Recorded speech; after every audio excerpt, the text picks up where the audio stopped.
Muito bem, vou inverter a pauta aqui do nosso 3 em 1, senhores. Em vez de começar com o noticiário de Davos, vamos começar com o noticiário da Venezuela, onde a coisa está quentíssima. Temos imagens ao longo da lauda aqui, da nota que eu vou ler, e também das opiniões dos nossos comentaristas, imagens ao vivo da Venezuela pela agência Reuters.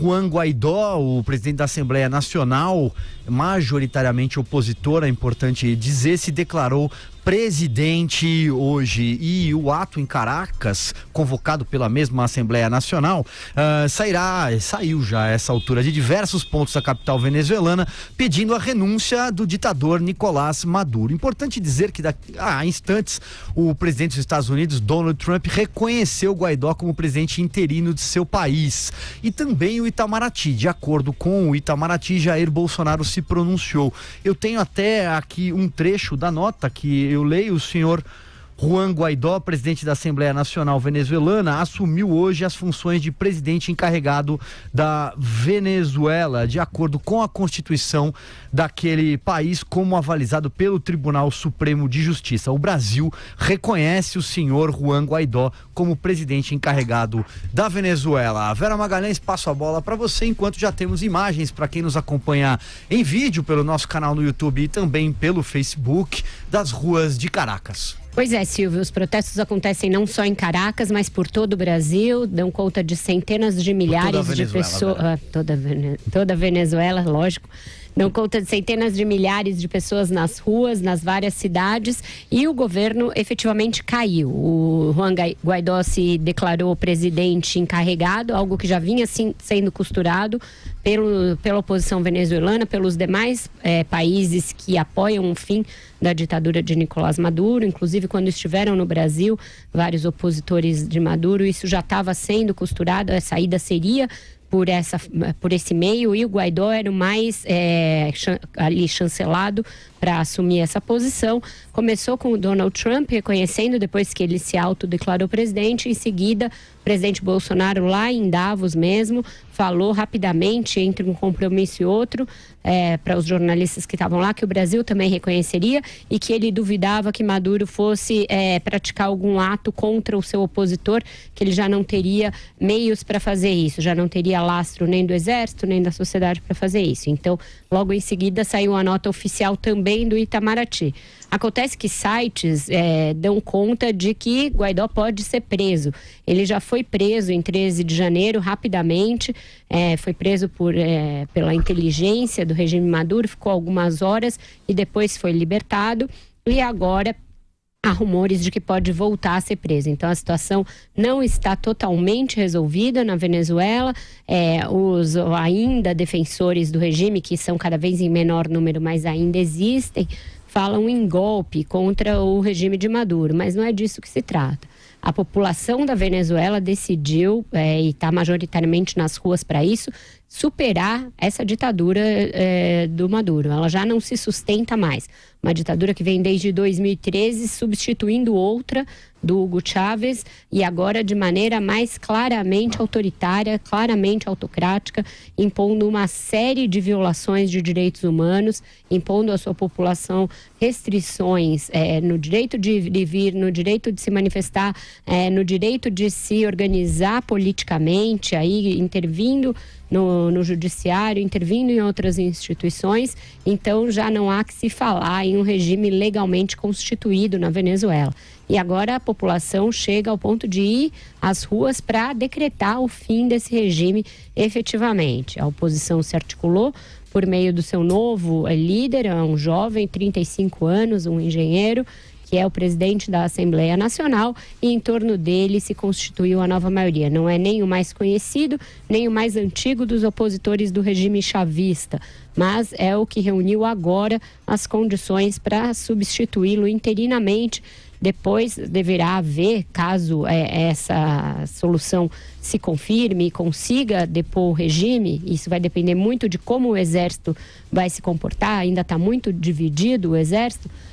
Caso o Guaidó consiga suplantar o regime, deve estabelecer um cronograma aí de realização de novas eleições, enfim, de restabelecimento paulatino da democracia na Venezuela. Carlos Andreasa, passo a bola para você. Terá sido breve, então, esse mandato, entre aspas, de Nicolás Maduro, mais um mandato, afinal, teve início no dia 10? Silvio, eu torço para que sim, mas o governo Maduro, a ditadura Maduro, ainda não caiu. Como caem os regimes ditatoriais do Brasil? Ou com o sujeito preso ou fugindo do país. Isso ainda não aconteceu, de modo que ainda convém da nossa parte prudência. É evidente que o reconhecimento dos Estados Unidos ao novo presidente autodeclarado Guaidó é importante, idem o do Brasil. Ele é o presidente da Assembleia Nacional. Não nos esqueçamos que essa Assembleia Nacional foi esvaziada pelo Maduro num processo de Assembleia Constituinte que criou um parlamento paralelo para esvaziar este. Então, existe a mobilização da população e existe muito importante, no momento em que ele é, dessa maneira, empossado presidente, uma proposta de anistia, e isso é muito importante para corroborar o que a Vera disse, relativamente aos militares venezuelanos. Há uma proposta de anistia junto com a posse dele, que consiste num convite para que os militares que aderiram à ditadura Maduro deixem, abandonem, desertem e que com isso seriam perdoados. É um movimento muito importante, estratégico, fundamental para desbaratar o regime do Nicolás Maduro. Mas ainda convém prudência a respeito do andamento desse drama. É uma guerra civil na Venezuela, pelo menos desde 2016, com vítimas várias. E aí, falando politicamente, ao contrário do que aconteceu com Cesare Battisti, em que o Brasil não teve nada a ver com a prisão do sujeito, este é um fato que, caso confirmado a queda do Maduro, o Jair Bolsonaro tem todo o direito de capitalizar politicamente. O governo Bolsonaro foi um grande articulador do Grupo de Lima, da pressão na América Latina pela queda do governo. Houve uma escalada de graus sobre Jair Bolsonaro em termos diplomáticos contra a Venezuela. Então, a queda do Maduro será uma vitória política, sim, do governo Jair Bolsonaro. Joel Pinheiro, suas considerações, vamos lá. Pois é, o mundo já está reconhecendo o Juan Guaidó como o presidente da Venezuela, né? Os Estados Unidos, Brasil, Peru, Equador, Costa Rica, Colômbia, Canadá provavelmente em breve, Argentina também. O mundo reconhece que, olha, a ditadura do Nicolás Maduro perdeu qualquer legitimidade, qualquer possibilidade de continuar pela catástrofe humanitária, de direitos humanos e econômica que vem trazendo para a população, gerando uma instabilidade muito séria no continente. Agora, o real conflito se dá internamente. Não é porque alguém tem aos nossos olhos a legitimidade para assumir a presidência, como o Juan Guaidó tem, que ele de fato assumirá o poder ou chegará lá. Agora, toda a possibilidade de diálogo e negociação com o regime acabou. Ele está se declarando a nova autoridade. A não ser que o Maduro sinta que a posição dele é tão frágil e resolva sair voluntariamente, um conflito desse só pode se resolver pela força. E aí a grande questão é para que lado vai o exército. Quantos oficiais do exército e também soldados estão dispostos a lutar pelo regime atual, um regime ditatorial, um regime violador de direitos humanos, um regime que promoveu e produz a catástrofe continuada no país, e quanto estão dispostos a apoiar quem se diz pelo menos o novo presidente. O exército, e também não podemos esquecer que o Maduro criou dentro do seu país uma força bélica militar paralela, que são as suas milícias. Então, vai depender muito desse jogo de forças. O exército é a peça-chave aí. O poder, no final das contas, mais do que tudo, ele depende da opinião e da crença das pessoas. Mesmo as armas só têm força porque as pessoas que a utilizam acreditam em algo. Então, é o que tiver na cabeça, o que tiver no coração das forças militares. Esse equilíbrio, esse jogo de poder vai definir o futuro nos próximos dias. Estamos aqui torcendo para que, de fato, seja o fim dessa ditadura. Mas o Maduro já demonstrou que ele é mais do que disposto de usar a força, inclusive a força letal contra seus opositores.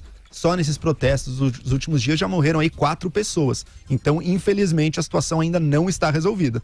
A legitimidade por si só não cria um novo governante. A gente precisa ver o resultado desse jogo de forças. E tem uma guerra também de narrativas e também nas ruas, porque tanto o partido do Maduro quanto ele próprio estão aí divulgando imagens de povo bolivariano nas ruas em Maracaibo, vamos às ruas em defesa da revolução. Então tem aí uma guerra de versões. Eles divulgam que teriam apoio ainda de uma grande parcela da população para permanecer no poder, o que é bastante questionável, vendo aí as imagens que a gente tem visto do crescimento da oposição.